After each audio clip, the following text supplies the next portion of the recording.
नमस्कार, टैक्स का तड़का प्रोग्राम में आपका स्वागत है। यहाँ आपको मिलेंगी टैक्स से जुड़ी सबसे ताज़ा और दमदार खबरें, वो भी मजेदार अंदाज में। चलिए बिना किसी देरी करे शुरू करते हैं आज की टॉप न्यूज। कॉस्ट ऑडिट नियमों की अनदेखी अब नहीं चलेगी, सरकार ने भेजे show cause notice. Corporate sector में ट्रांसपेरेंसी और कंप्लायंस को बढ़ावा देने के मकसद से सरकार ने कॉस्ट ऑडिट रेगुलेशन पर सख्ती शुरू कर दी है। फाइनेंशियल ईयर 2023-24 में जिन कंपनियों ने कॉस्ट ऑडिटर की टाइमली अपॉइंटमेंट नहीं की या फिर कॉस्ट ऑडिट रिपोर्ट को समय पर MCA पोर्टल पर फाइल नहीं किया, उन्हें मिनिस्ट्री ऑफ कॉर्पोरेट अफेयर्स की ओर से शो कॉज नोटिस जारी किया जा रहा है। हाल ही में बड़ी संख्या में ऐसे नोटिस भेजे गए हैं जो ये दर्शाता है कि अब नॉन कंप्लायंस पर सख्त एक्शन लिया जाएगा। MCA की कॉस्ट ऑडिट ब्रांच ने पाया है कि कई कंपनियों ने कंपनीज एक्ट की धारा 148 के तहत जरूरी कॉस्ट ऑडिट प्रोविजंस का पालन नहीं किया। कुछ कंपनियों ने तो एक ही बार में मल्टीपल ईयर्स के लिए कॉस्ट ऑडिटर अपॉइंट कर दिए, जो कि नियमों के खिलाफ हैं। अब इन सभी कंपनियों से रिटन क्लैरिफिकेशन मांगा गया है कि क्यों उनके खिलाफ कार्रवाई नहीं की गई। Institute of cost accountants of India ने भी अपने सदस्यों को एडवाइजरी जारी की है कि वे अपने संबंधित कंपनियों को टाइमली कंप्लायंस में सपोर्ट करें और अगर कोई नोटिस मिला है तो उसका एप्रोप्रिएट रिस्पॉन्स समय पर जमा करें। सरकार ने इस कड़े रुख से साफ किया है कि आगे चलकर कॉस्ट रिकॉर्ड या फाइलिंग की अनदेखी कंपनियों पर भारी पड़ सकती है। CFO और कॉर्पोरेट ऑफिसर्स को चाहिए कि वे सुनिश्चित करें कि उनकी कंपनी की सभी कॉस्ट ऑडिट से जुड़ी फाइलिंग समय पर और सही ढंग से की जाए, ताकि किसी तरह के पेनल्टी या लीगल इशू से बचा जा सके। अब समय है कि सभी कंपनियां कंप्लायंस फर्स्ट अप्रोच अपनाएं, क्योंकि अब देरी या लापरवाही के लिए कोई जगह नहीं बची है। विदेशी मुद्रा नियमों में ढील, रुपए में ग्लोबल ट्रेड को मिलेगा बढ़ावा।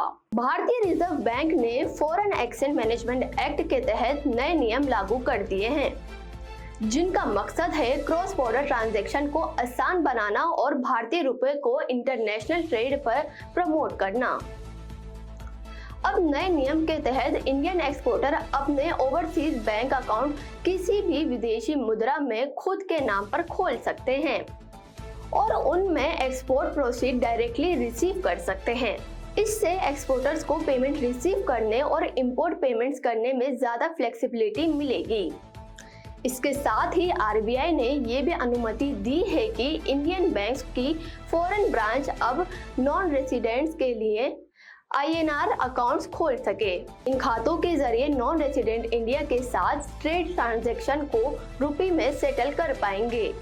इसके अलावा अब स्पेशल नॉन रेसिडेंट रुपी अकाउंट्स और स्पेशल रुपी वॉस्ट्रो अकाउंट में रखे गए INR बैलेंस को इस्तेमाल नॉन रेसिडेंट द्वारा परमिटेड ट्रेड डील्स के लिए किया जा। RBI ने ये भी साफ कर दिया है कि NRI अपने रेटिरेबल NRI अकाउंट में रखी हुई राशि का इस्तेमाल अब FDI और अन्य निवेशों में भी कर सकती है। इन सारे रिफॉर्म्स का मेन उद्देश्य है रुपए को ग्लोबल ट्रेड में और मजबूत बनाना और एक्सपोर्टर इन्वेस्टर्स के लिए फॉरेक्स कंप्लायंस को सिंप्लीफाई करना।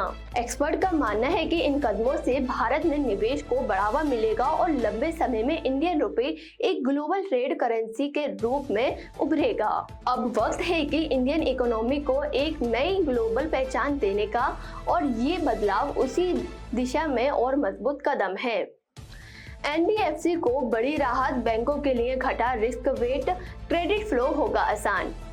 भारतीय रिजर्व बैंक ने 1 अप्रैल 2025 से प्रभावी एक नई गाइडलाइंस जारी की है, जिससे बैंकों द्वारा NBFCs को दिए जाने वाले लोन पर लगने वाला रिस्क वेट अब कम कर दिया गया है। पहले जहां बैंकों को NBFC को दिए गए लोन पर 125% का रिस्क वेट लगाना होता था, अब इसे घटाकर 100% कर दिया गया है। बैंकों को अपनी पूंजी कम रोकनी पड़ेगी, जिससे वे NBFC सेक्टर्स को और ज्यादा लोन देने में सक्षम होंगे।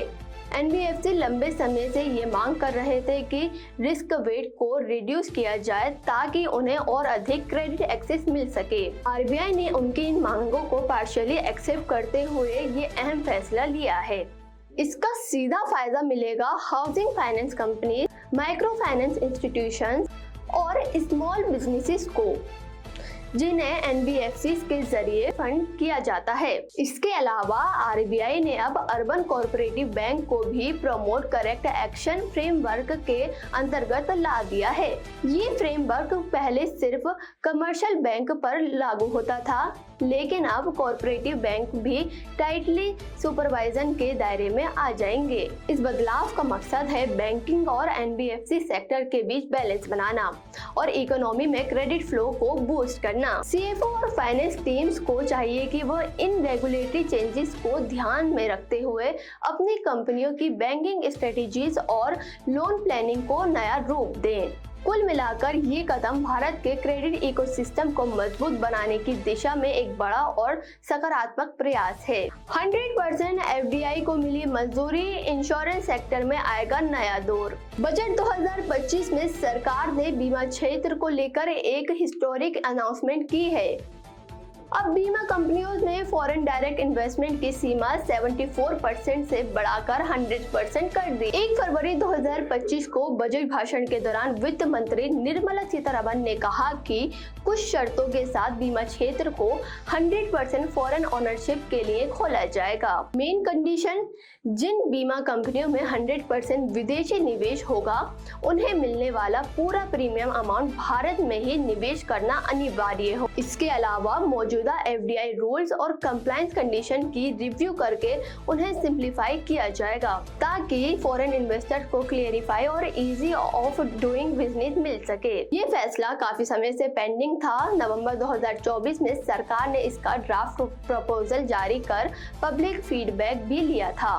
बजट घोषणा के बाद बीमा कंपनियां और ग्लोबल इंश्योरेंस में जबरदस्त उत्साह है। इससे इंश्योरेंस सेक्टर में कैपिटल इनफ्लो बढ़ेगा, कंपटीशन बढ़ेगा और कस्टमर को मिलेंगी बेहतर प्रोडक्ट्स एंड इम्प्रूव सर्विस।